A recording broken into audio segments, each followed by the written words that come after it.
मंच पर आ जाए तब। इसलिए जैसे ही अभी हम उनका कार्यालय में आगमन हो चुका है, वो अपने हाथ को सैनिटाइज कर रहे हैं।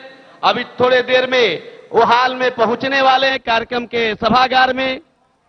अभी वहां से वो पहुंच करके कार्यक्रम को अभी हम सबों को संबोधित करेंगे।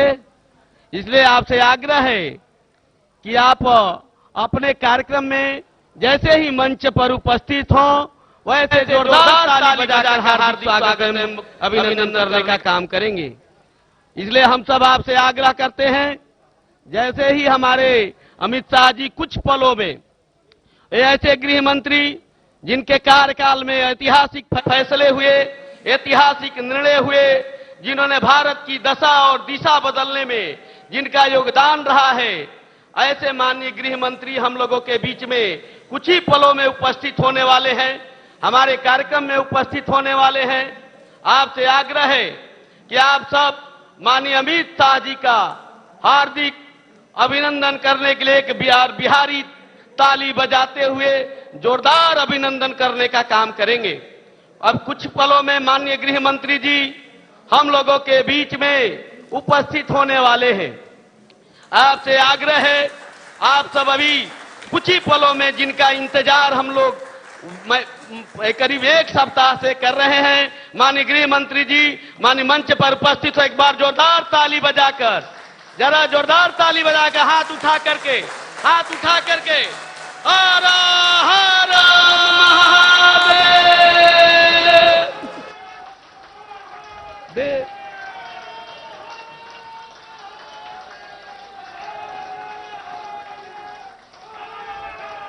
कृपया शांति बनाए रखें, शांति बनाए रखें।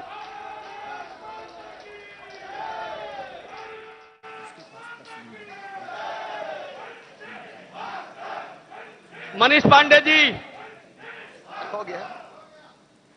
भारत के यशस्वी प्रधानमंत्री माननीय नरेंद्र मोदी जी के सरकार के 6 वर्ष पूरा होने पर भारत सरकार के गृह मंत्री माननीय अमित शाह जी बिहार की जनता एवं कार्यकर्ता को बिहार जन संवाद के माध्यम से 72,000 बूथ, 9,500 शक्ति केंद्र, 11,100 मंडलों एवं जनता एवं कार्यकर्ताओं वाले हैं।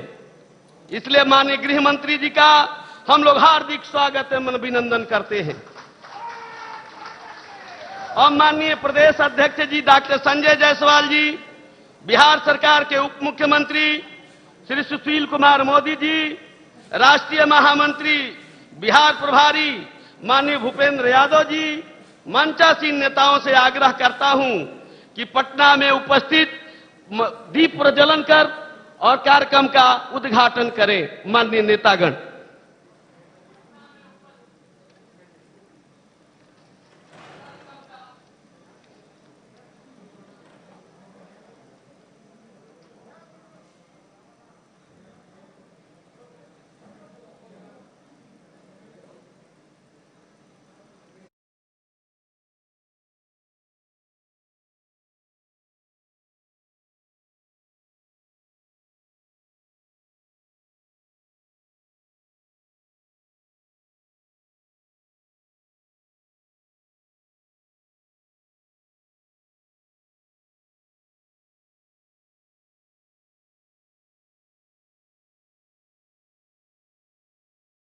पूर्व प्रधानमंत्री श्री अटल बिहारी वाजपेयी जी के नाम से है।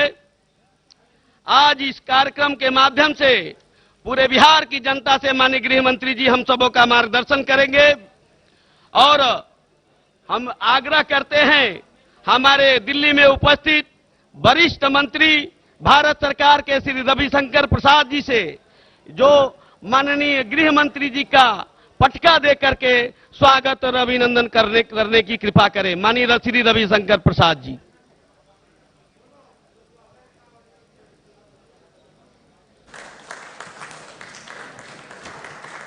माननीय गृह राज्य मंत्री श्रीमान नित्यानंद राय जी से आग्रह करता हूं कि वो भी प्रतीक चिन्ह देकर माननीय गृह मंत्री जी का हार्दिक स्वागत एवं अभिनंदन करें। माननीय गृह राज्य मंत्री श्री नित्यानंद राय जी। पटना में मंच पर माननीय प्रदेश अध्यक्ष जी और डॉक्टर संजय जायसवाल जी, माननीय उप मुख्यमंत्री श्री सुशील कुमार मोदी जी, राष्ट्रीय महामंत्री श्री भूपेंद्र यादव जी, माननीय कृषि मंत्री प्रेम कुमार जी, माननीय पथ निर्माण मंत्री श्री नंदकिशोर यादव जी, माननीय स्वास्थ्य मंत्री श्री मंगल पांडे जी का हार्दिक स्वागत एवं अभिनंदन करते हैं।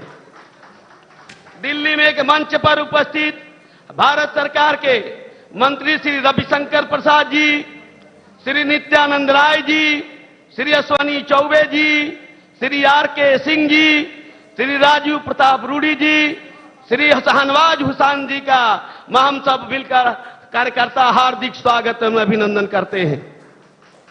अब मैं माननीय प्रदेश अध्यक्ष जी श्री संजय जायसवाल जी से आग्रह करता हूं कि माननीय मुख्यमंत्री माननीय गृह मंत्री जी अमित शाह जी का स्वागत भाषण करने की कृपा करें। माननीय संजय जायसवाल जी। हॉल इको हो रहा है तो सबको बोलिए अपना मोबाइल ऑफ कर दें। हॉल इको हो रहा है दिल्ली। सभी कार्यकर्ताओं से आग्रह है अपना मोबाइल ऑफ कर दें।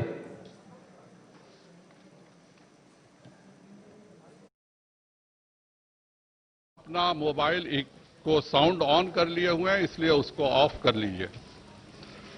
आज के इस बिहार जनसंवाद के कार्यक्रम के हमारे मुख्य अतिथि भारत के यशस्वी गृह मंत्री श्री अमित भाई शाह जी, बिहार के उप मुख्यमंत्री श्री सुशील कुमार मोदी जी, बिहार के राष्ट्रीय प्रभारी श्री भूपेंद्र यादव जी, दिल्ली के मंच पर उपस्थित हमारे सम्मानित केंद्रीय मंत्री श्री रविशंकर प्रसाद जी, श्री नित्यानंद राय जी, श्री अश्वनी चौबे जी, श्री आर.के. सिंह जी, हमारे राष्ट्रीय प्रवक्ता राजीव प्रताप रूडी जी, श्री शाहनवाज हुसैन जी, बिहार के इस मंच पर उपस्थित माननीय मंत्री श्री प्रेम कुमार जी, नंदकिशोर यादव जी, मंगल पांडे जी और इस डिजिटल रैली में जुड़े हुए बिहार की संपूर्ण जनता का मैं हार्दिक स्वागत और अभिनंदन करता हूं।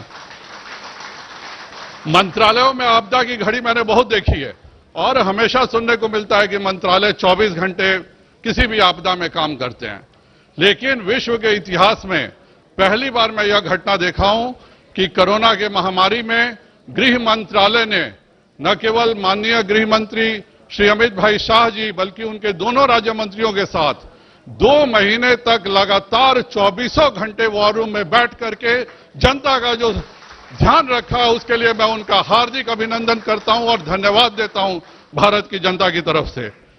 माननीय प्रधानमंत्री जी जब 2014 में हमारे सब शपथ ग्रहण किए थे तो उन्होंने एक डिजिटल भारत की कल्पना की थी। आज उस डिजिटल भारत का हम यथार्थ रूप देखने को मिल रहा है। इस कोरोना के महामारी के दौरान 1,70,000 करोड़ रुपए जैम के माध्यम से गरीबों को बंटे हैं, अर्थात जनधन, आधार और मोबाइल के माध्यम से। और इस 1,70,000 करोड़ रुपए में 70 रुपए की भी कहीं घोटाला नहीं हुआ, कोई गड़बड़ी नहीं हुई, सारे पैसे सीधे गरीबों के खाते में जुड़े। आज मुझे 25 वर्ष पहले का भारत याद आता है जब प्रधानमंत्री श्री कांग्रेस के राजीव गांधी जी ने कहा था कि हम केंद्र से 1 रुपए भेजते हैं और 15 पैसा मिलता है। बिहार ने भी उस समय देखा कि किस तरह से 10,000 करोड़ रुपए का घोटाला हो गया, लेकिन आज यह माननीय प्रधानमंत्री जी की देन है कि एक भी घोटाला नहीं हुआ, एक भी किसी को दिक्कत नहीं हुई। अगर यह आज भी उसी तरह का शासन होता तो यह सारी राशि कहीं और खर्च की जा चुकी होती।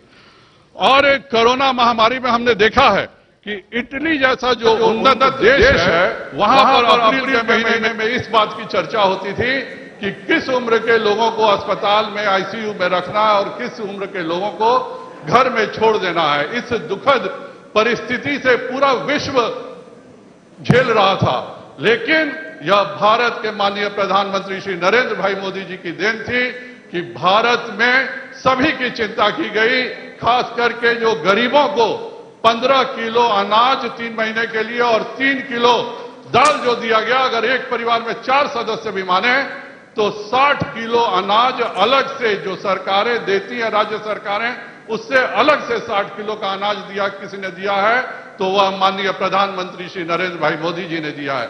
जनधन खाता, किसान सम्मान, उज्ज्वला जैसी अनेकों योजनाओं की राशि सीधे के सीधे गरीबों के खाते में गई।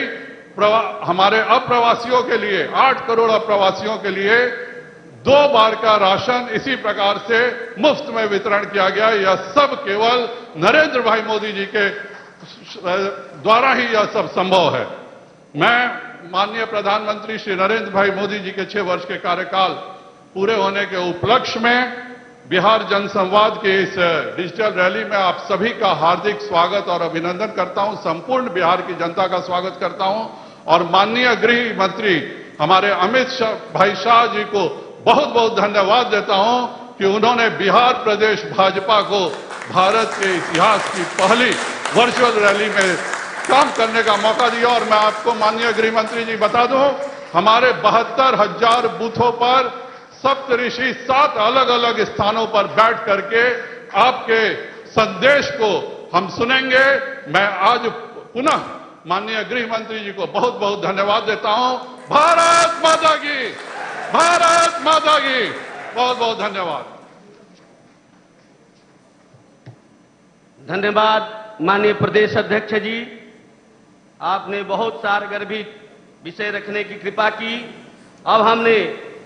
अब माननीय उप मुख्यमंत्री बिहार सरकार हमारे नेता माननीय श्री सुशील कुमार मोदी जी को आग्रह करता हूं कि आकर के आप संबोधित करें।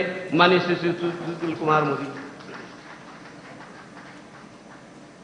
माननीय गृह मंत्री श्री अमित शाह जी, भारत सरकार के सभी मंत्रीगण, बिहार प्रदेश के अध्यक्ष डॉक्टर संजय जायसवाल जी, बिहार के प्रभारी श्री भूपेंद्र यादव जी, मंच पर बैठे अन्य सभी नेतागण और सोशल मीडिया के माध्यम से बिहार के लाखों बहनों और भाइयों, मित्रों, मैं सबसे पहले देश के प्रधानमंत्री श्री नरेंद्र मोदी जी और गृह मंत्री जी को धन्यवाद देता हूं कि समय रहते लॉकडाउन घोषित कर भारत के लाखों लोगों की जान बचा लिया। अन्यथा अमेरिका, स्पेन, इटली के समान लाखों लोग मर जाते। मित्रों, विपक्ष कह रहा कि गरीबों की थाली खाली है, लेकिन मित्रों मैं बताना चाहूंगा यह नरेंद्र मोदी की सरकार है जो अगर अमेरिका सहित 50 देशों के लोगों की जान बचाने के लिए मुफ्त क्लोरोक्विन की करोड़ों गोलियां पहुंचाना जानती है, तो बिहार के 8 करोड़ 76 लाख लोगों तक मुफ्त 15 किलो चावल और 3 किलो अरहर दाल पहुंचाना भी जानती है, जिसकी कीमत 6,000 करोड़ रुपया है। मित्रों, 85 लाख गरीब महिलाओं को 3 मुफ्त गैस सिलेंडर खरीदने के उनके खाते में 630 करोड़ रुपया भी पहुंचाना जानती है। मित्रों, बिहार सरकार ने भी 1 करोड़ 62 लाख परिवारों के खाते में अलग से 1-1 हजार रुपया भिजवाने का काम किया है। मित्रों, नरेंद्र मोदी यदि चीन से आंख मिलाकर बात करना जानते हैं, तो बिहार के 2 करोड़ 33 लाख गरीब महिलाओं के बैंक खाते में 1,500 रुपया, कुल 3,545 करोड़ रुपया पहुंचाना भी जानते हैं। मित्रों, हमारे लाखों श्रमिक भाई जो अन्य राज्यों में फंसे थे, उन्हें घर तक पहुंचाना बहुत बड़ी चुनौती थी। विपक्ष 300 ट्रेन और 3,000 बसों के इंतजाम करने का नाटक कर रहा था, परंतु नरेंद्र मोदी की सरकार, जिसने 1,500 से ज्यादा श्रमिक स्पेशल ट्रेन चलवाकर 21 लाख मजदूरों को मुफ्त उनके घर भिजवाने का काम किया है। मित्रों, कोटा के बच्चों को ट्रेन किराया देने से जब राजस्थान की कांग्रेस सरकार ने इनकार कर दिया, तो बिहार सरकार ने 1 करोड़ रुपए जमा कराकर 17 स्पेशल ट्रेनों से 18,000 से ज्यादा कोटा के हमारे बच्चों को उनके घर तक पहुंचाने का काम किया है। मित्रों, यह नरेंद्र मोदी की सरकार है जिसने बिहार के 86 लाख 40 हजार श्रमिक या जिनके पास राशन कार्ड नहीं है, उनके लिए भी 10 किलो चावल और 1 किलो चना भिजवाने का काम किया है। मित्रों, बिहार के अंदर 14,67,000 से ज्यादा लोगों को ब्लॉक क्वारंटाइन सेंटर में 14 दिन रखा जा रहा है, जिनमें से प्रत्येक को स्टील की थाली, कटोरी, ग्लास, धोती, साड़ी, गंजी, साबुन, कंघी, दर्पण, दरी, मच्छरदानी, कुल 1000 रुपए का सामान प्रत्येक क्वारंटाइन में रहने वालों लोगों को हम दे रहे हैं। और 14 दिन पूरा करने के बाद ये 1000 का सामान अपने साथ ले जाएंगे और इसके अतिरिक्त 1000 रुपया नगद भी हम लोग उनको देने का काम कर रहे हैं। और हमारे क्वारंटाइन सेंटर में रहने वाले प्रत्येक आदमी पर 5300 रुपया हम खर्च करने का काम कर रहे हैं। मित्रों, गरीबों, श्रमिकों के लिए घड़ियाली आंसू बहाने वाले लोगों को जब 15 साल का मौका मिला तो गरीबों के पशुओं का चारा भी खा गए। नौकरी, रेलवे में नौकरी दिलवाने के नाम पर गरीबों की जमीन लिखवा लिया। बीपीएल कार्डधारी ललन चौधरी से मकान गिफ्ट करवा लिया। मित्रों, बिहार का गरीब मजदूर गरीब जरूर है परंतु भीख नहीं मांगता है। बिहार का मजदूर गरीब जरूर है लेकिन चोर नहीं है, अपराधी नहीं है। वो अपना खून पसीना बहाकर पैसा कमाना जानता है। परंतु 15 साल वालों ने बिना मेहनत किए अरबपति बन गए। BMW गाड़ी पर चलते हैं, चार्टर प्लेन में अपने हवा में अपना जन्मदिन मनाते हैं। और दूसरी ओर मित्रों, ये केंद्र और बिहार सरकार ने मिलकर गरीबों को 20,323 करोड़ की मदद की है। आज बिहार का एक भी गरीब नहीं होगा जिसके खाते में 4-4 हजार रुपया केंद्र और बिहार सरकार ने देने का काम नहीं किया होगा। मित्रों, विपक्ष कह रहा है कि उनका सिद्धांत लालूवाद है और एनडीए का सिद्धांत विकासवाद है। लालूवाद प्रतीक का, अपहरण का, पलायन का, नरसंहार का, अंधेरे का, चरवाहा विद्यालय का, अराजकता का, घोटाले का, भ्रष्टाचार का। मित्रों, ये लड़ाई लालूवाद बनाम विकासवाद की लड़ाई है। और मित्रों, ये वर्चुअल रैली के नाम से हड़कंप मच गया है और ये विपक्ष थाली बजा रहा है। और जब रियल कैंपेन, ये तो वर्चुअल कैंपेन है, और जब रियल कैंपेन प्रारंभ होगा, जब बीजेपी का एक एक कार्यकर्ता और 1 करोड़ घरों में जाकर नरेंद्र मोदी का संदेश देने का काम करेगा तो थाली में इनकी छाती फटने लग जाएगी। मेरे मित्रों, इसलिए मैं आप सभी लोगों से अपील करूंगा, ये विकास की लड़ाई है, ये प्रगति की लड़ाई है।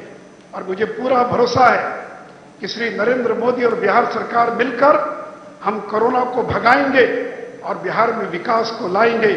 जय हिंद, जय भारत, वंदे मातरम।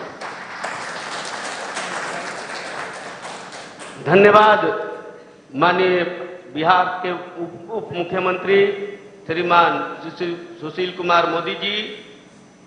हम ऐसे व्यक्ति को आमंत्रित करना चाहते हैं, ऐसे मुख्य अतिथि को आमंत्रित करना चाहते हैं जिनके नाम पूरी, जिनकी शौर्य गाथा, जिनके किए गए कार्यों को पूरा भारत, पूरा विश्व जिनको याद करेगा, पूरा भारत की जनता जिनको, पूरे भारत को एक भारत बनाने का जिसने संकल्प लिया है, जिसने काम किया है, जिनको भले ही प्रथम गृह मंत्री लौह पुरुष के रूप में जाने गए, लेकिन दूसरे गृह मंत्री शौर्य पुरुष के रूप में जाने जाएंगे, जिनकी शौर्य गाथा गानी गाई जाएगी। ऐसे शौर्य पुरुष माननीय श्री अमित शाह जी को हम आमंत्रित करते हैं। आए हम बिहार वासियों को संबोधित करें। माननीय श्री अमित शाह जी।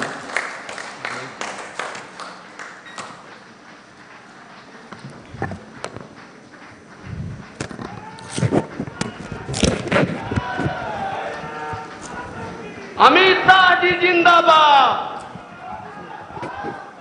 अमित शाह जी जिंदाबाद, अमित शाह जी जिंदाबाद, अमित शाह जी जिंदाबाद। मंच पर उपस्थित बिहार प्रदेश अध्यक्ष श्रीमान संजय जायसवाल जी, बिहार के उप मुख्यमंत्री श्रीमान सुशील मोदी जी,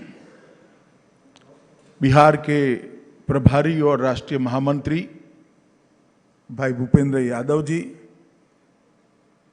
नंद किशोर यादव जी, मंगल पांडे जी, श्री प्रेम कुमार जी, हमारे संगठन मंत्री श्री नागेंद्र जी, श्री शिवनारायण जी, यहाँ पर मेरे साथ उपस्थित केंद्रीय मंत्रिमंडल में मेरे साथी सांसद श्री रविशंकर जी, नित्यानंद राय जी, अश्विनी चौबे जी, आर.के. सिंह जी, शहनवाज हुसैन जी, राजीव प्रताप रूडी जी, और आज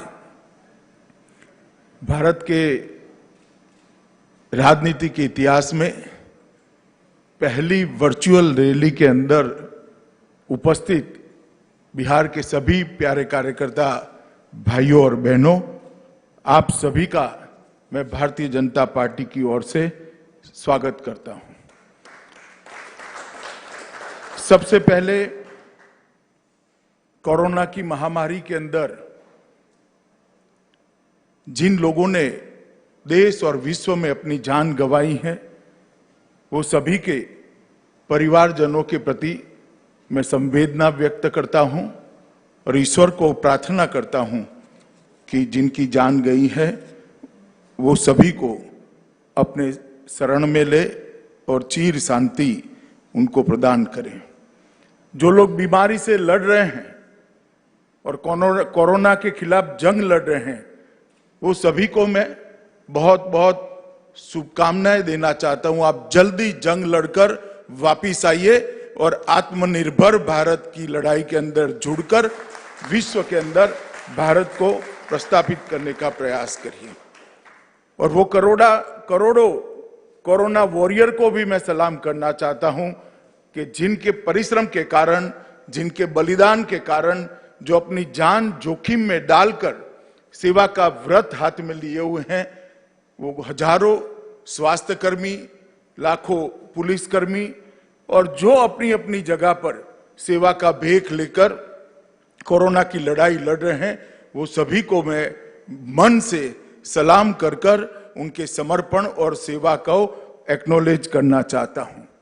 मित्रों, मैं बिहार की जनता का भी बहुत बहुत धन्यवाद करना चाहता हूं, क्योंकि यही बिहार की जनता है जिसने 2014 में भी मोदी जी के नेतृत्व में एनडीए को जनादेश लिया और 2019 में भी मोदी जी के नेतृत्व में एनडीए को जनादेश देकर दूसरी बार पूर्ण बहुमत की भारतीय जनता पार्टी की सरकार बनाई। ये बिहार की ही भूमि है जहां सबसे पहले लोकतंत्र का अनुभव दुनिया को हुआ, जहां महान मगध साम्राज्य का नींव डाला गया, जिसने अफगानिस्तान से लेकर लंका तक एक अखंड भारत की कल्पना को साकार किया। बुद्ध और महावीर की ये भूमि, चंद्रगुप्त और चाणक्य की भूमि, समुद्रगुप्त और कुमार देवी की ये भूमि ने हमेशा भारत का नेतृत्व किया है। और जब कभी भी भारत के मूल्यों के साथ खिलवाड़ हुआ, लोकतांत्रिक मूल्यों के साथ खिलवाड़ हुआ, बिहार की जनता से ही बिगुल बजा और फिर एक बार भारत विजय के रास्ते पर प्रशस्त हो गया। आजादी के लड़ाई में बिहार के नेता बाबू जगजीवन राम जी, राजेंद्र बाबू, जयप्रकाश नारायण, श्री बाबू, इस सब के योगदान को हम कैसे भुला सकते हैं।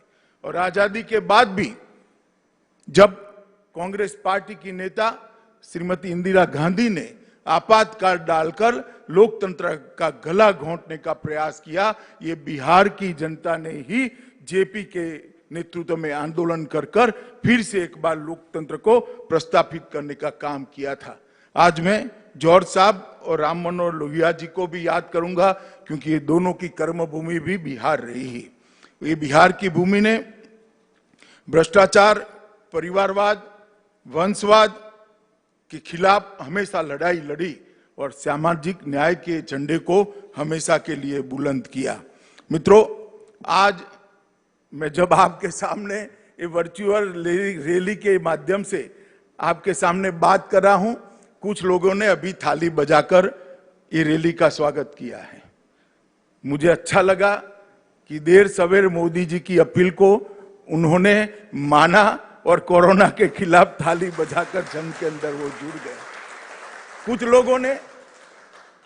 लोगों ने इसको बिहार की चुनावी सभा कहकर कहा। मैं ये सभी वक्र दृष्टा लोगों को कहना चाहता हूं, इस रैली का चुनाव से कोई स्नान सूतक का संबंध नहीं है। ये भारतीय जनता पार्टी है जो लोकतंत्र में विश्वास रखती है, भारतीय जनता पार्टी है जो जनतंत्र में विश्वास रखती है, जनसंवाद में विश्वास रखती है, जनसंपर्क में विश्वास रखती है। अब जब कोरोना की महामारी के सामने हम सब लड़ रहे हैं, कैसे संपर्क हो सकता है? तो क्या सब अपने घर पे बैठे रहे? हम जनसंपर्क का हमारा संस्कार गंवा दे? हम जनसंपर्क के संस्कार को बचाए रखना चाहते हैं। मैं जगत प्रकाश नड्डा जी, भारतीय जनता पार्टी के राष्ट्रीय अध्यक्ष जी को बहुत बहुत बधाई देता हूं कि 75 वर्चुअल रैली के माध्यम से देश भर की जनता का हर मंडल तक संपर्क करने का उन्होंने जरिया प्रदान किया है। और ये रैली कोई चुनावी रैली नहीं है, ये रैली कोई राजनीतिक दल के गुणगान गाने की रैली नहीं है, ये वर्चुअल रैली है देश की करोड़ों की जनता को कोरोना के खिलाफ जंग के अंदर जोड़ने के लिए उनके हौसले बुलंद करने की रैली है। ये रैली है आत्मविश्वास से भरपूर, आत्मनिर्भर, जगमगाता भारत बनाने के नरेंद्र मोदी के आह्वान के साथ देश की जनता को जोड़ने की रैली है।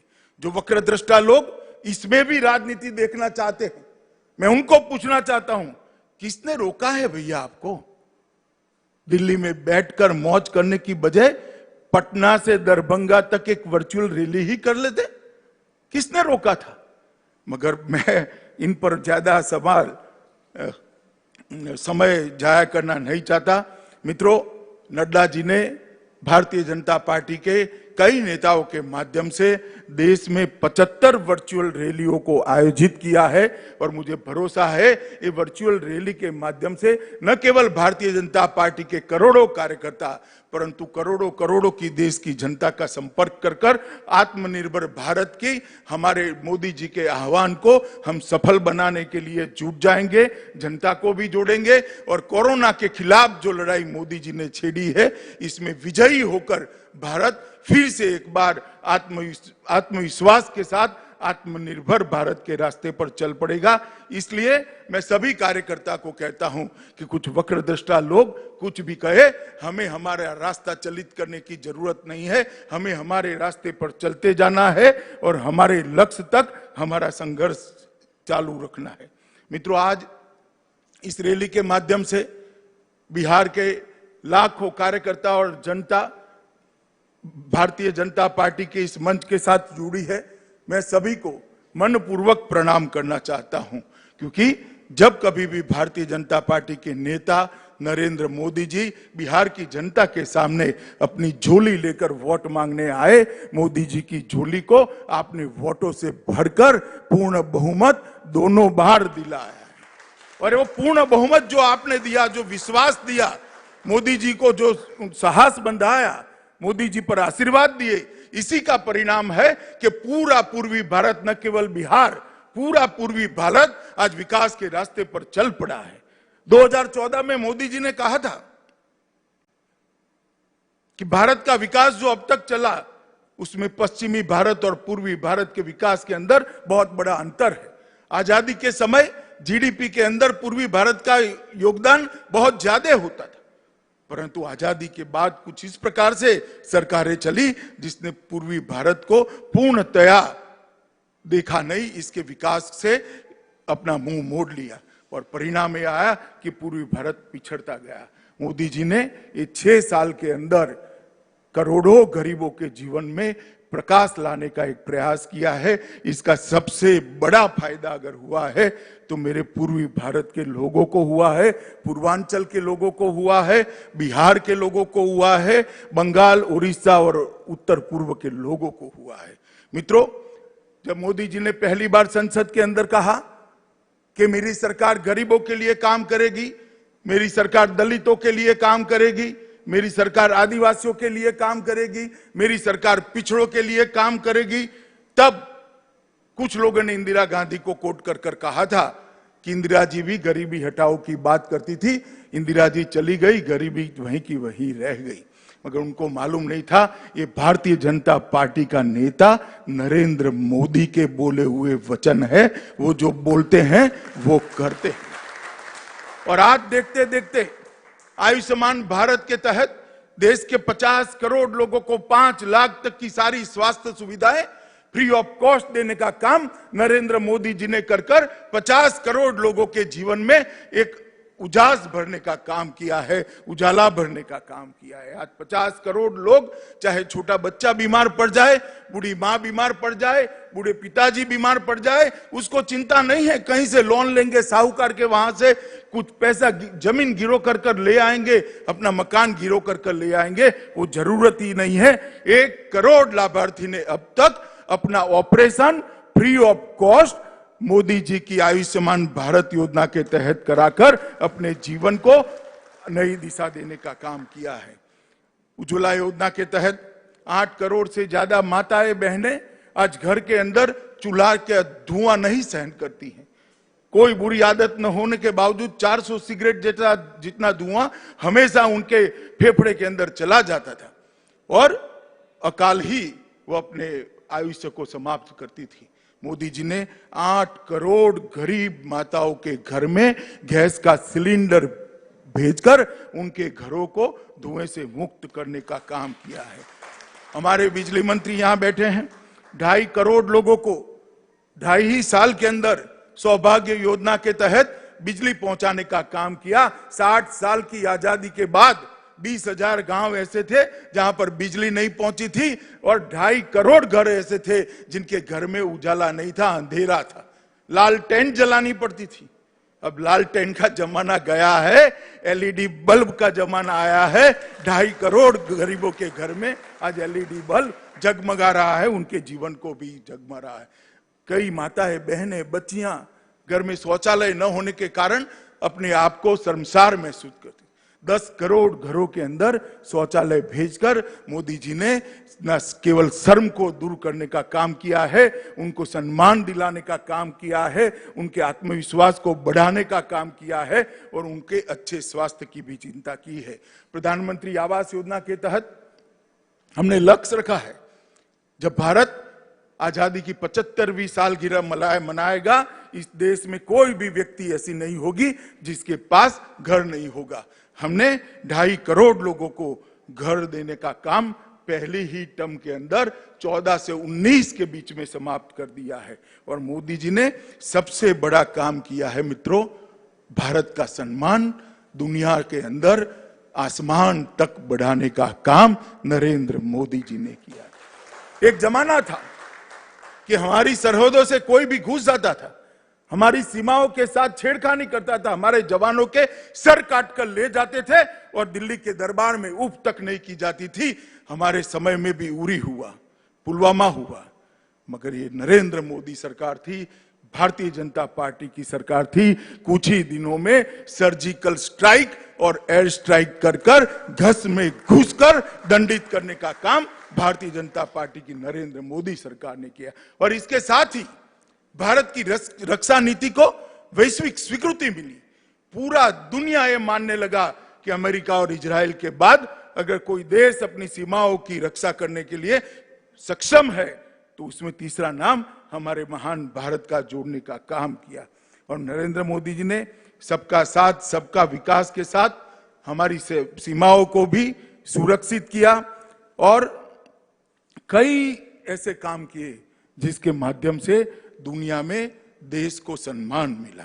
आपने दोबारा जनादेश दिया, फिर से मोदी सरकार बनी, ज्यादा सीटों से बनी, ज्यादा बहुमत के साथ बनी, एनडीए के साथियों को भी सीट ज्यादा मिली और एक 19 से नई पारी की शुरुआत हुई। मित्रों, कई ऐसे मसले थे जिसको 70 साल से कोई छूने की हिम्मत नहीं करता था। वो मसले देश की एकता, अखंडितता और देश की सुरक्षा के साथ जुड़े हुए थे। नरेंद्र मोदी जी ने 5 अगस्त को धारा 370 और 35 को समाप्त कर कश्मीर को हमेशा के लिए भारत के साथ जोड़ने का काम किया। और भारत का बच्चा बच्चा,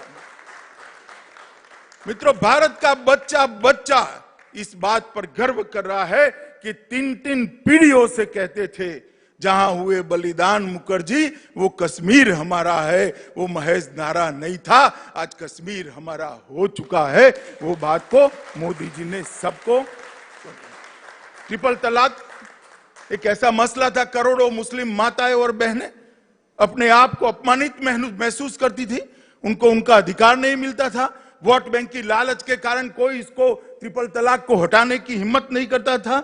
19 की सरकार शुरू होते ही रविशंकर भाई यहां बैठे हैं, बिल लेकर आए और राज्यसभा लोकसभा में दोनों के अंदर मोदी जी ने ट्रिपल तलाक को तलाक देने का काम कर करोड़ों मुस्लिम महिलाओं को सम्मान के साथ जीने का काम दिया। राम जन्मभूमि, करोड़ों लोग न केवल भारत में, दुनिया भर में चाहते थे कि जहां पर प्रभु श्री राम का जन्म हुआ था वहीं पर एक भव्य राम मंदिर का निर्माण हो। 150 साल से मसला अदालतों के अंदर इधर उधर घूमता रहता था, क्योंकि सरकारों की मंशा ही नहीं थी कि ये मसला अपने अंजाम तक पहुंचे। नरेंद्र मोदी सरकार आई, सरकार ने सटीक पक्ष रखा, जजमेंट आ गया, श्री राम जन्मभूमि निर्माण का रास्ता प्रशस्त हुआ और मोदी जी ने पिछले ही सत्र के अंदर श्री राम जन्मभूमि के लिए एक ट्रस्ट बनाकर राम जन्मभूमि निर्माण का रास्ता प्रशस्त किया। और मित्रों, सिटीजनशिप अमेंडमेंट बिल जब से विभाजन हुआ, कई लोग अपना सम्मान, अपना धर्म, अपना परिवार बचाने के लिए इस देश के अंदर शरण ली, मगर उनको कोई पूछता नहीं था।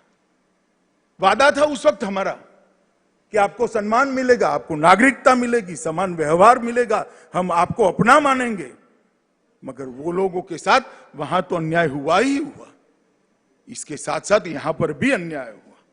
और सिटीजनशिप अमेंडमेंट एक्ट लेकर आए मोदी जी और देश के अंदर करोड़ों जो हमारे शरणार्थी भाई थे उनको नागरिकता देकर उनके सम्मान की चिंता करने का काम भारतीय जनता पार्टी की सरकार ने किया। और फिर एक बार हम गरीब कल्याण के रास्ते पर चले। आवास, बिजली, एलपीजी सिलेंडर, बैंक अकाउंट, स्वास्थ्य की सेवाएं, ये सब तो हम 14 से 19 में ही दे चुके थे। इस बार सरकार की रचना होने के साथ ही मोदी जी ने फिर से एक बार जल शक्ति मंत्रालय की रचना कर जल जीवन मिशन शुरू कर 25 करोड़ लोगों के घर के अंदर पाइप से शुद्ध पीने का पानी पहुंचाने का संकल्प लेकर उनको शुद्ध पीने का पानी पिलाने का एक बहुत बड़ी योजना लेकर आए, जिस पर करोड़ों रुपए का खर्च होने वाला है। मित्रों, पानी जीवन के लिए बहुत महत्वपूर्ण है। हमारे शरीर का 2/3 हिस्सा पानी है। अगर पानी ही दूषित है, पानी ही फ्लोराइड युक्त है, तो शरीर स्वस्थ नहीं रह सकता। जो मेट्रो शहरों में रहते हैं और बोतल का पानी पीते हैं, शुद्ध पानी पीते हैं, इनको ये पीड़ा की मालूमात नहीं पड़ेगी। मैं गुजरात से आया हूं, 1200 फीट नीचे पानी चला गया है, पानी के अंदर फ्लोराइड आया है। ऐसे एरिया में मैंने युवाओं को देखा है, 25 साल के युवा के बाल सफेद हो जाते हैं, रीढ़ की हड्डी टेढ़ी हो जाती है और धीरे धीरे जीवन के साथ संघर्ष करने का उसका क्षमता खत्म हो जाती है। मोदी जी ने 25 करोड़ ऐसे लोग जिनके घर के अंदर शुद्ध पीने का पानी नहीं जाता था, वहां पानी पहुंचाने का संकल्प कर इन करोड़ों लोगों के जीवन में उजाला बनने का काम किया है। प्रधानमंत्री किसान सम्मान निधि, कांग्रेस के नेता राहुल गांधी चुनाव में बहुत जोर जोर से बोलते थे। उनका एक स्टाइल है, उनको किसी एनजीओ ने कहा है जोर से बोलने से ज्यादा वोट मिलते हैं, हमेशा जोर से बोलते हैं। और कहते थे किसानों का कर्ज माफ करो, कर्ज माफ करो। मैं उस वक्त भी उनको कहता था कि भाई कितना कर्ज माफ किया आपने, कितना कर्ज माफ किया? तो 10 साल उनकी सरकार रही, 3 करोड़ किसानों के उन्होंने 60,000 करोड़ रुपया कर्ज माफ किया। दावा है, कितना हुआ मेरे पास हिसाब किताब नहीं है, मैं इसमें जाना, उनको सच मान लेते हैं कि 3.5 करोड़ लोगों का 60,000 करोड़ रुपए का कर्ज माफ हुआ। मोदी जी ने किसान सम्मान निधि के माध्यम से 9.5 करोड़ किसानों को 72,000 करोड़ रुपया सीधा इसके बैंक अकाउंट में डाला और अब ये हमेशा के लिए जाने वाला। आपने 10 साल के अंदर 3.5 करोड़ किसानों के लगभग 60,000 करोड़ रुपया दिया। हम हर साल 9.5 करोड़ किसानों को 6,000 रुपया देने वाले हैं। मित्रों, किसान, मजदूर, छोटे दुकानदार, असंगठित क्षेत्र के मजदूर, इनके लिए पेंशन की योजना शुरू की। छोटे व्यापारियों के लिए व्यापारी बोर्ड का गठन किया।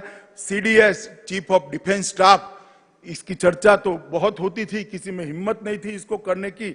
सभी सेनाओं को, तीनों हमारे विंग को विश्वास में लेते हुए सीडीएस की रचना की और आज सीडीएस काम कर रहे हैं। 1 रैंक 1 पेंशन का वादा भी पहली ही टर्म में हमने समाप्त कर दिया था और लगभग 400 नए एकलव्य आवासीय विद्यालय आदिवासी बच्चों के लिए बनाने का संकल्प नरेंद्र मोदी जी ने दिया। मित्रों, एक बात बहुत सुर्खियों में नहीं आई है। कांग्रेस सरकार आरसेप की चर्चा चालू कर गई थी। आरसेप का व्यापार करार होता तो आज हमारा छोटा व्यापारी, छोटा उद्यमी, एमएसएमई, किसान, मछली पकड़ने वाला मछुआरा, ये सब तबाह होने वाले थे। नरेंद्र मोदी जी ने दृढ़ता के साथ निर्णय किया, जो मेरे छोटे किसान के हित का नहीं, जो मेरे छोटे व्यापारी के हित का नहीं, जो मेरे छोटे उद्यमी के हित का नहीं है, जो मेरे मछुआरे के हित का नहीं है, इसके साथ भारत कभी जा नहीं सकता। और हमने आरसेप से अपने आप को अलग कर भारत के सम्मान को फिर से एक बार दुनिया के पटल पर रखने का काम किया और आरसेप समझौते से बाहर निकले। मित्रों, अभी ढेर सारा विपक्ष कोरोना के काल के अंदर, अभी मैंने टीवी पर देखा, थाली बजा रहे थे मोदी जी की अपील पर। मैं सबको कहना चाहता हूं कि आप नुक्स निकालते हैं। कोई यहां से स्वीडन का इंटरव्यू लेता है, कोई यहां से किसी का इंटरव्यू लेता है, कोई अमेरिका में इंटरव्यू लेता है, मगर मोदी जी ने पूरे भारत को जोड़कर एक मजबूत लड़ाई, वैश्विक महामारी के खिलाफ लड़ने का नेतृत्व प्रदान किया। मित्रों, मैंने लाल बहादुर शास्त्री जी के बाद कोई भी ऐसा नेता नहीं देखा है जिसकी अपील पर पूरा देश एकजुट होकर आ जाए। जनता कर्फ्यू भारत के लोकतांत्रिक इतिहास के अंदर स्वर्णिम अक्षरों में लिखा जाएगा कि देश के एक नेता की अपील पर कोई पुलिस बल का उपयोग किए बगैर पूरे देश ने घर के अंदर रहकर अपने नेता की अपील का सम्मान किया। चाहे उन्होंने थाली और घंटी बजाने का कहा, चाहे दिया जलाने का कहा, चाहे सेना के जवानों ने आकाश के अंदर उड़कर सभी कोरोना वॉरियर का सम्मान करने के लिए आसमान से पुष्प बरसाने की बात करी। ये सब कर मोदी जी ने, कुछ लोगों ने इसको राजनीतिक प्रोपोगंडा कहा, मगर जो कह रहे हैं वो वक्रदृष्टाओं को मालूम नहीं है कि राजनीतिक प्रोपोगंडा नहीं है, ये देश को एक बनाने की मुहिम है। और मैं आज सभी कार्यकर्ताओं को, सभी बिहार की जनता को कहने आया हूं कि अब तक राष्ट्रीय महामारियां जब आती थी, कुदरती आपदाएं आती थी, सिर्फ सरकारें इसके खिलाफ लड़ती थी। ये पहली राष्ट्रीय महामारी ऐसी है, कुदरती आपदा है, जिसमें सरकार तो लड़ी ही लड़ी, सरकार का नेतृत्व तो लड़ा ही लड़ा, इसके साथ 130 करोड़ भारतीय एकजुट होकर एक राष्ट्र, एक जन, एक मन, ये नारों को चरितार्थ करने का काम नरेंद्र मोदी जी ने किया। और मित्रों, इसी का परिणाम है कि विश्व के आंकड़े देखते हैं तो इतने बड़े 130 करोड़ की आबादी के इतने बड़े आकार वाले अपने महान देश को बहुत सुरक्षित महसूस करते हैं। कई सर्वे हुए, कोई कहता है 84% लोगों ने देश के स्वागत किया, मोदी जी की सराहना की है, कोई कहता है 94% लोगों ने किया है। परंतु एक बात निर्विवाद है कि देश की 130 करोड़ की जनता मोदी जी के साथ एक कोरोना की लड़ाई में चट्टान की तरह साथ में, और इसी का परिणाम है मोदी जी का जो जनता को जोड़ने का कौशल है, जो उनकी विधा है, उसी का परिणाम है कि 130 करोड़ लोग एक साथ आज ये लड़ाई को सफलता के साथ लड़ रहे हैं। मित्रों, मैं बिहार के कार्यकर्ताओं के सामने हूं, बिहार की जनता के सामने हूं। मुझे मालूम है कि बहुत सारे लोगों ने बिहार के जनता को गुमराह करने के लिए बहुत सारा किया है, परंतु मैं इतना ही कहना चाहता हूं कि बिहार अपने आप को इस सब बातों से अलग रखे। बिहार की जनता और विशेषकर प्रवासी मजदूर अपने आप को इन बातों से अलग रखें। पूरा देश आपका सम्मान करता है। मैं आज इस मंच से कहना चाहता हूं, इस मंच से एक्नॉलेज करना चाहता हूं, देश का कोई भी हिस्सा हो, चाहे मुंबई हो, दिल्ली हो, हरियाणा हो, गुजरात हो, कर्नाटक हो, तमिलनाडु हो, जो विकसित है इसकी नींव में जाएंगे तो मेरे बिहार के प्रवासी मजदूर के पसीने की महक आती है। बिहार के व्यक्ति का पसीना इस देश के विकास की नींव में पड़ा। ये जो लोग अपमानित करते हैं उनको मालूम नहीं है कि बिहार के प्रवासी मजदूर का जज्बा क्या है। वो एनालिसिस नहीं कर पाते हैं कि मोदी जी ने प्रवासी मजदूरों को सुरक्षित रखने के लिए कितना काम किया है। जब से कोरोना की महामारी आई, सब जिलों के अंदर अभी स्वास्थ्य की व्यवस्थाएं नहीं बनी थी। मोदी जी ने वीडियो कॉन्फ्रेंस कर सभी प्रदेश के मुख्यमंत्रियों को कहा कि जहां जहां प्रवासी मजदूर है, यूपी का है, बिहार का है, उड़ीसा का है, बंगाल का है, नॉर्थ ईस्ट का है, उसको सम्मान के साथ रखा जाए, इनके कैंप बनाए जाए, इनकी भोजन की व्यवस्था की जाए और भारत सरकार से खजाने से 11,000 करोड़ रुपया वो प्रवासी मजदूरों के भोजन के लिए तुरंत ही इन राज्यों को दे दिया गया। और 1 मई से ही मजदूर दिन के दिन जब पूरी व्यवस्था चौक चौबंद होने लगी, जिलों के अंदर स्वास्थ्य सेवाएं पहुंचने लगी, उनकी ट्रेनिंग हो गई, क्वारंटाइन सेंटर बन गए, ऑक्सीजन के सिलेंडर पहुंचे, उसके बाद 1 मई से ट्रेनों की आवाजाही शुरू करी और उसको श्रमिक ट्रेन, प्रवासी मजदूरों के, प्रवासी श्रमिकों के सम्मान में उसको श्रमिक ट्रेन नाम दिया गया। और मित्रों, मुझे कहते हुए आज हर्ष है कि लगभग 1.25 करोड़ लोगों को सुरक्षित रूप से वहां पहुंचाने का काम भारतीय जनता पार्टी की नरेंद्र मोदी सरकार ने किया है। तकलीफ पड़ी है, कई ऐसे दृश्य भी आए जो मन को विह्वल कर देते थे। कुछ लोगों ने धैर्य खोकर पैदल चलना शुरू किया, उनके लिए भी एसटी बसें चलाई गई। जैसे ही दूसरे तीसरे दिन मालूम पड़ा, एसटी बस लेकर उनको नजदीक के रेलवे स्टेशन पर पहुंचाया, वहां से ट्रेनें चलाई। रेलवे के अंदर 85% खर्चा भारत सरकार ने उठाया, 15% खर्चा राज्य सरकारों ने उठाया। क्वारंटाइन के अंदर रखने का कैसा खर्चा, जैसे सुशील जी ने बताया, सभी राज्य सरकारों ने उठाया। और जब वापस गए तो उसको 1,000 रुपया नकदी और बिहार के अंदर 1180 रुपये का सामान देने का काम भी बिहार सरकार ने किया है। उनका स्वास्थ्य परीक्षण किया गया और आज वो सभी अपने अपने घर में सुरक्षित पहुंचे हैं। मुझे कोई आपत्ति नहीं है इसमें भी, अगर विपक्ष को राजनीति करनी है तो। मगर मैं उनको इतना ही पूछना चाहता हूं, भला आपने क्या किया? अभी अभी मैं देखता था बिहार के एक नेता बयान दे रहे थे, भैया आप कहां थे, दिल्ली में थे या बिहार में थे? इतना तो तनिक बिहार की जनता को बता दो, आप थे कहां, आपने क्या किया? हमने प्रयास किया है और ये कोई छोटा मोटा काम नहीं था। 1.25 करोड़ लोगों को देश के एक कोने से देश के दूसरे कोने तक पहुंचाना, हजारों ट्रेनें चलाई गई, ट्रेन के अंदर भोजन दिया गया, स्वास्थ्य की चिंता की गई, उनको पानी दिया गया, उनको क्वारंटाइन सेंटर के अंदर स्वास्थ्य परीक्षण किया गया, इनके क्वारंटाइन सेंटर के अंदर भोजन की व्यवस्था कर दी गई और बसों के माध्यम से घर तक पहुंचाने की व्यवस्था कर दी गई। तो बहुत बड़ा प्रयास था और मैं मानता हूं और आज इस मंच से देश के प्रधानमंत्री को अभिनंदन देना चाहता हूं कि संवेदना के साथ ये काम उन्होंने बहुत अच्छे तरीके से किया।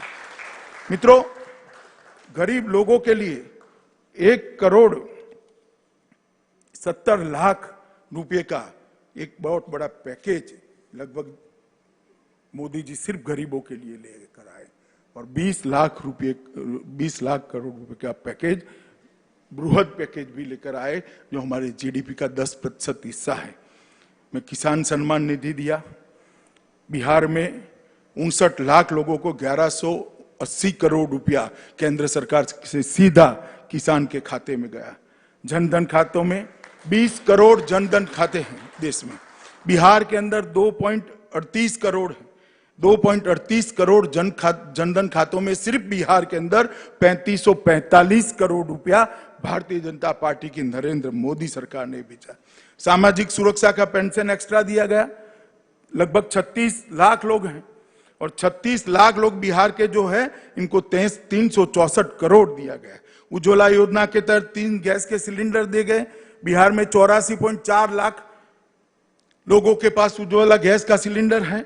लगभग 630 करोड़ रुपया के उज्ज्वला गैस के सिलेंडर दे दी।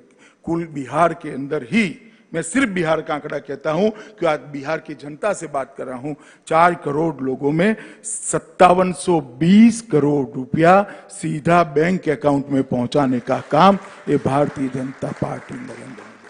मैं पूछना चाहता हूं वक्रदृष्टा विपक्ष को, आपने क्या किया है? आपके समय में भी आपदाएं आई। एक व्यक्ति बताए जब बिहार के अंदर 5700 करोड़ रुपया सीधा बैंक के अकाउंट में पहुंचा है। पीडीएस के माध्यम से देश के 80 करोड़ से ज्यादा लोगों को खाद्यान्न पहुंचा है। बिहार के अंदर लगभग 6000 करोड़ रुपए का अनाज भेजा गया।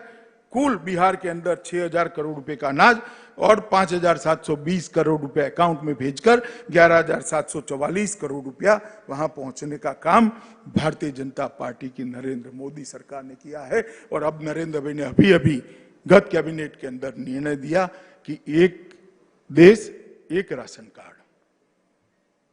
बिहार, उत्तर प्रदेश, उड़ीसा के मजदूर देश के कई हिस्सों में काम करते हैं, राशन कार्ड घर पे होता है, उनको सस्ता अनाज नहीं मिलता है क्योंकि घर पे भी चाहिए। बूढ़ी माँ वहां है, बूढ़ा बाप वहां है, बच्चे वहां है, पत्नी वहां है, उसको भी चाहिए मगर उसको नहीं मिलता। वो अपना पेट काटकर महंगा अनाज लेकर खाता है। अब हमने कर दिया कि एक देश एक राशन कार्ड में बिहार में भी परिवार राशन उठा पाएगा और वो सूरत में रहकर, मुंबई में रहकर भी अपने हिस्से का राशन ले पाएगा। दोनों जगह मोदी जी का सस्ता। ये डिजिटल इंडिया की जो कल्पना की है वो इसी का नतीजा है। और मैं आज पूछना चाहता हूं कि उत्तर प्रदेश और बिहार की सरकारों ने प्रवासी मजदूरों के लिए इतना किया है, कांग्रेस जरा बता दे कि उनके लोगों ने क्या किया है। मित्रों, कोरोना के खिलाफ हम लड़ाई लड़े, लोगों को जोड़ा, उनको सावध किया, स्वास्थ्य की सुविधाएं भी बढ़ाई और मोदी जी ने जनता का हौसला भी बढ़ाया। इसके साथ साथ हमने व्यवस्थाएं भी करी है। पक्षा पक्षी से दूर रहकर किसी भी पार्टी की सरकार हो, मोदी जी ने 5 बार जनसंवाद किया है, मुख्यमंत्रियों के साथ चर्चा की है, इनके सुझाव लिए हैं और एक सुग्रथित नीति बनाकर समय समय पर नीतियों में परिवर्तन करते हुए आज ये पूरी लड़ाई इस मकाम पर हम लेकर आए हैं। इन नेतृत्व की दूरदर्शिता का परिणाम है, इन नेतृत्व की सफलता का द्योतक है और ये नेतृत्व के प्रति देश की जनता के विश्वास का द्योतक है। मित्रों, मैं बिहार सरकार के मुख्यमंत्री श्रीमान नीतीश कुमार और हमारी पार्टी के उप मुख्यमंत्री, हमारे नेता श्री सुशील मोदी को भी हृदय से बधाई देना चाहता हूं। हृदय से बधाई देना चाहता हूं। बिहार सरकार ने भी कोरोना पीड़ितों के लिए काम करने में कोई कसर नहीं छोड़ी। मित्रों, लगभग लाभार्थी 21 लाख लाभार्थी के खाते में 210 करोड़ रुपया भेजा। राशन कार्ड धारकों के खाते में 1141 करोड़ भेजा। सामाजिक सुरक्षा पेंशनर के खाते में 1070 करोड़ भेजा। राज्य के बाहर से फंसे निवासी के खाते में 203 करोड़ भेजा। छात्र कक्षा 1 से 8 के छात्रों के खाते में 3261 करोड़ रुपया भेजा। क्षतिपूर्ति किसानों के खाते में 417 करोड़ रुपया भेजा। फसल सहायता के मद में 270 करोड़ रुपया भेजा। मध्याह्न भोजन की राशि लॉकडाउन के दौरान 378 करोड़ ज्यादा आवंटित की। प्रखंड स्तरीय क्वारंटाइन सेंटर की संचालन में 777 करोड़ रुपया भेजा। कोरोना की जांच और साधनों की उपलब्धि में 703 करोड़ खर्च किया और पंचायत स्तर पर 160 करोड़ के मास्क, साबुन और सैनिटाइजर का वितरण किया। कुल मिलाकर बिहार जैसे राज्य जिसके पास बहुत बड़ी लिबर्टी नहीं है, उसने भी खजाना खोलकर, मन खोलकर 8538 करोड़ रुपया कोरोना की लड़ाई के अंदर लोगों को सीधा पहुंचाने का काम किया है। मैं इसलिए बताता हूं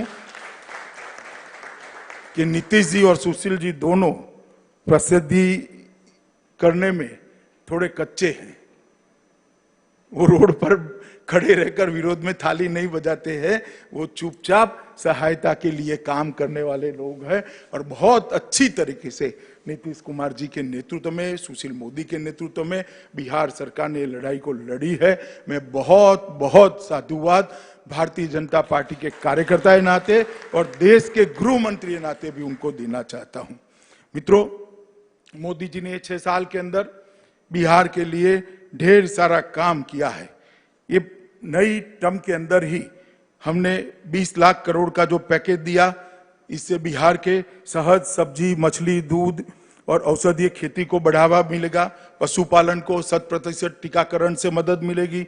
10,000 करोड़ रुपया माइक्रो फूड एंटरप्राइज को दिया है। इसमें मखाना को हमने रखा है उत्पादन में पहले स्थान पर। जो अभी मखाना है, इसके क्लस्टर डेवलप करने के लिए भी योजना बनाई है। इसी प्रकार से 20,000 करोड़ रुपया मत्स्य संपदा के लिए रखा है। बिहार नदियों से भरा हुआ प्रदेश है, तालाबों से भरा हुआ प्रदेश है। इसका भी बिहार को बहुत बड़ा फायदा होने वाला है।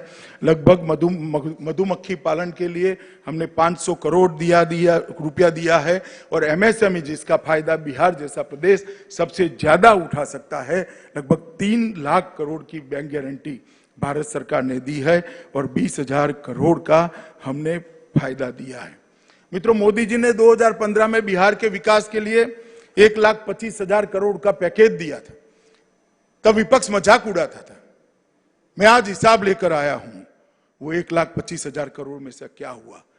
महामार्ग निर्माण के 54,000 करोड़, ग्रामीण सड़क के 14,000 करोड़, रेलवे के 9,000 करोड़, हवाई अड्डों के सुधार के लिए 2,700 करोड़, पर्यटन के लिए 600 करोड़, कौशल विकास के लिए 1,525 करोड़, पेट्रोलियम और गैस के लिए 21,000 करोड़, बिजली के लिए 16,000 करोड़, शिक्षा के लिए 1,000 करोड़ और स्वास्थ्य के लिए 600 करोड़, डिजिटल बिहार के लिए और 450 करोड़ का खर्च हम समाप्त कर चुके हैं और काम जमीन पर दिख रहा है।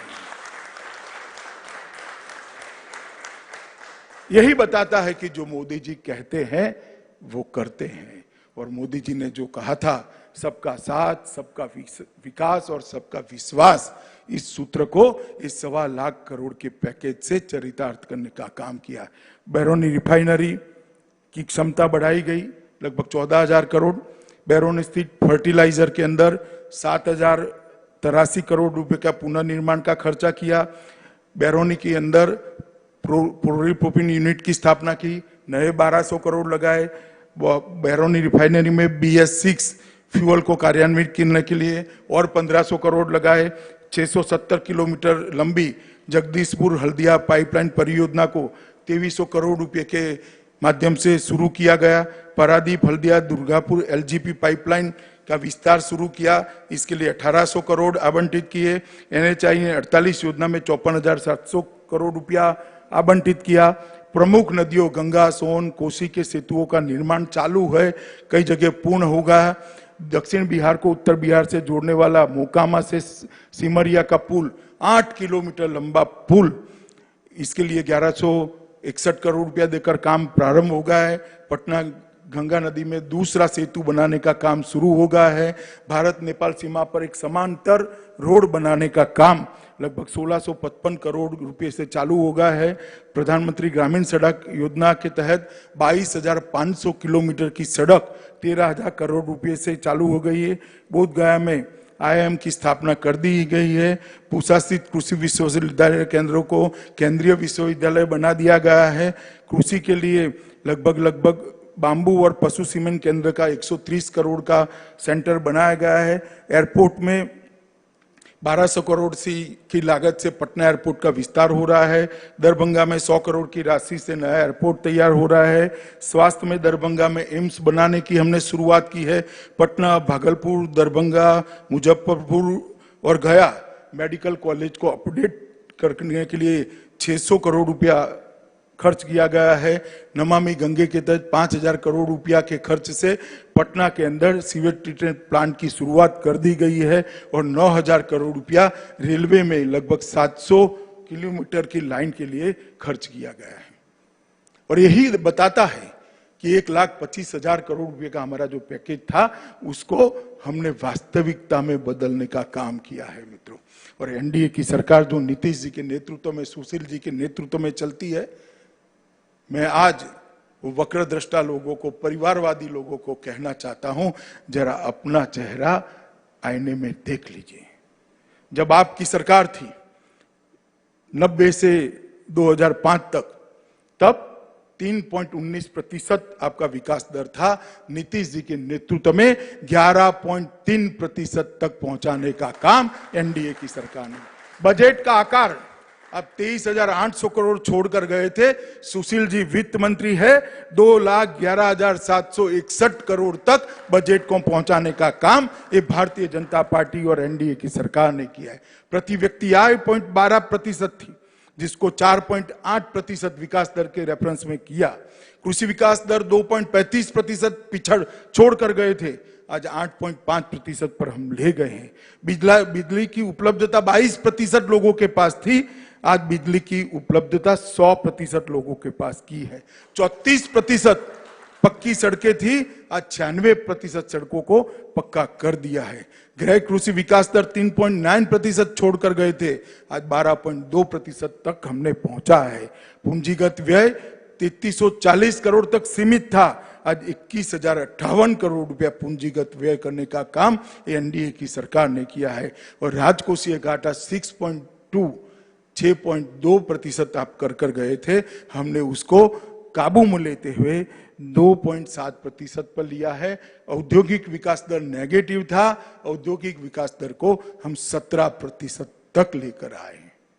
और मैं सभी को कहना चाहता हूं, हम लालटेन युग से एलईडी युग तक आए हैं।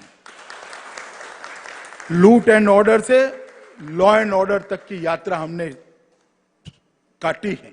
लाठी राज से कानून राज तक आए हैं, जंगल राज से जनता राज तक पहुंचे हैं, बाहुबल से विकास बल तक पहुंचे हैं, और चाला घोटाले से डीबीटी तक की यात्रा नरेंद्र मोदी जी ने सफलतापूर्वक काटी। और लालू जी की पार्टी को मैं कहना चाहता हूं कि जिस प्रकार से हमने विकास का एक नया मार्ग प्रशस्त किया है, इसके लिए आपके पास कोई आंकड़े हो तो जरूर बताइएगा। मित्रों, बिहार के अंदर, देश के अंदर मोदी जी के नेतृत्व में, भारतीय जनता पार्टी के नेतृत्व में एनडीए ने भ्रष्टाचार, तुष्टीकरण और परिवारवाद को समाप्त कर रख दिया है। जातिवादी राजनीति को हमने हमेशा के लिए पूरा करने का काम ये भारतीय जनता पार्टी की सरकार ने किया है। मित्रों, भाजपा की शक्ति संगठन है। मैं भाजपा के सभी कार्यकर्ताओं को कहना चाहता हूं, मोदी जी का आह्वान है, जब तक कोरोना के खिलाफ लड़ाई चल रही है, सेवा ही हमारा संगठन है। ये मंत्र के साथ हर कोरोना पीड़ित के साथ हम लगे, इसकी सेवा में लगे, जागरूकता बनाएं और जन जन को ये लड़ाई के साथ जोड़ने का काम करें। मित्रों, आने वाले दिनों में बिहार में चुनाव है। मुझे भरोसा है कि श्री नीतीश कुमार के नेतृत्व में 2/3 बहुमत के साथ एनडीए की सरकार बनेगी। परंतु अभी समय राजनीति करने का नहीं है। हम सब मोदी जी के नेतृत्व में कोरोना के खिलाफ जंग के अंदर लग जाए, जंग में जुड़े और आत्मविश्वास से जगमगाता आत्मनिर्भर भारत बनाने के हमारा जो मोदी जी का आह्वान है, वो आह्वान को सफल करने के लिए तन मन धन से अनेक महीनों तक काम करने का हम संकल्प ले। यही आप सबसे अभ्यर्थना है। आप सभी को भी पहली वर्चुअल रैली के अंदर शामिल होने की बहुत बहुत बधाई और आप सबको भी बहुत बहुत शुभकामनाएं। धन्यवाद।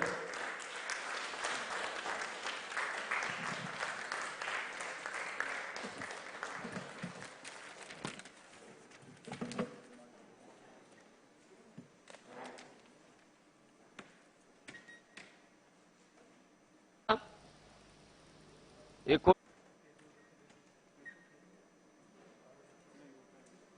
आत्मनिर्भर बिहार बने, इसके लिए संकल्प दिलाने के लिए मैं सभी अपने यहाँ उपस्थित सभी कार्यकर्ताओं एवं जो जहां उपस्थित है वहां पर खड़े होकर के और ये संकल्प लेने का काम करें। अब संकल्प दिलाने के लिए, संकल्प के लिए अपना हाथ एक दाहिना हाथ आगे करके संकल्प लेंगे। इसके लिए आप सब माननीय देवेश जी को आग्रह करता हूं कि आकर के वो संकल्प दिलाएं।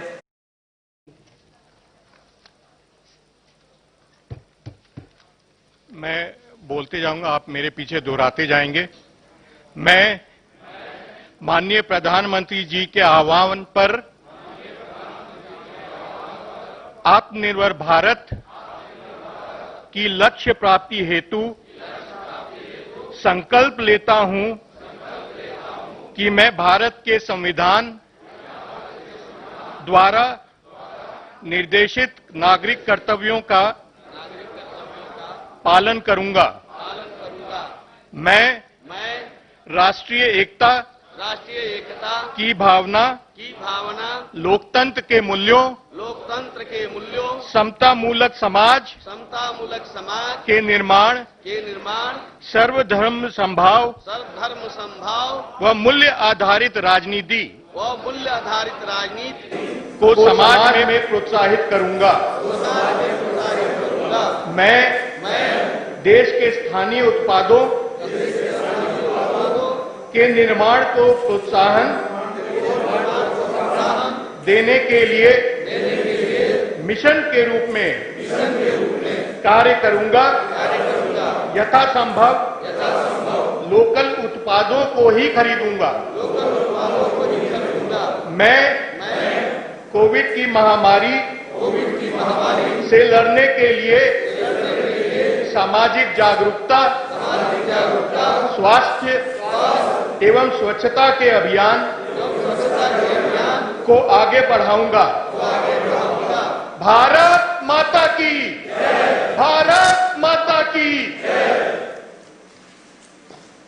अब मैं धन्यवाद देने के लिए भारतीय जनता पार्टी के प्रदेश महामंत्री, पूर्व सांसद श्रीमान जनक चमार जी को आग्रह करता हूं कि आकर के धन्यवाद देने का कष्ट करें। माननीय जनक चमार जी। भारत सरकार के यशस्वी गृह मंत्री आदरणीय अमित शाह जी, बिहार भाजपा के प्रदेश अध्यक्ष आदरणीय डॉक्टर संजय जायसवाल जी, बिहार सरकार के उप मुख्यमंत्री आदरणीय सुशील मोदी जी, राष्ट्रीय महामंत्री सह बिहार प्रदेश के प्रभारी आदरणीय भूपेंद्र यादव जी और भारत सरकार के सभी दिल्ली मंच पर उपस्थित केंद्रीय आदरणीय मंत्रीगण, पटना के अटल सभागार में सभी उपस्थित मंत्रीगण को धन्यवाद करता हूं।